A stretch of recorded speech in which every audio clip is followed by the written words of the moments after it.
د پاکستان د بریا په اړه طالبانو او اشرف غني څه ویلي دي؟ ملګرو که تاسو هم غواړئ په پوره جزئیاتو پوه شئ ویډیو تر اخره وګورئ او زموږ چینل هم سبسکرایب کړئ. سلام ستړي مه شئ، وخت مو بخیر. په مکړئ د نن ورځې تازه او مهم خبر ته.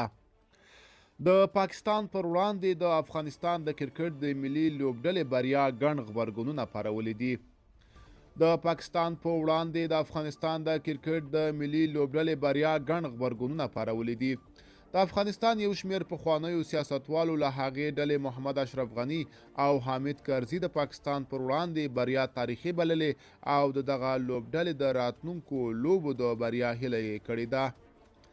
د طالبان د حکومت مشرتابه هم د ارګ په ایکس په اړه د مبارکۍ ترڅنګ لیکلي چې د لوبو وښوده افغان ځوانان په هر ډګر کې وړتیا لري او بریاوې خپلولی شي.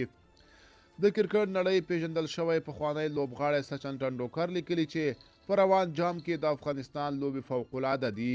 هغه لیکلي چې د پاکستان پر وړاندې افغان لوبغاړو ډیره تخنیکي غښتلې او په زړه پورې لوبه وکړه او څنګه چې لوبغاړو یو او دوه منډې کولې او ملګرتیا یې جوړوله ویښوده چې څومره زحمت یې ایستلی دی. د افغانستان د کرکټ ملي لوبډلې پرون د پاکستان د 203 اتیا منډو هدف یوازې د دوو لوبغاړو په سوځېدو پوره کړ.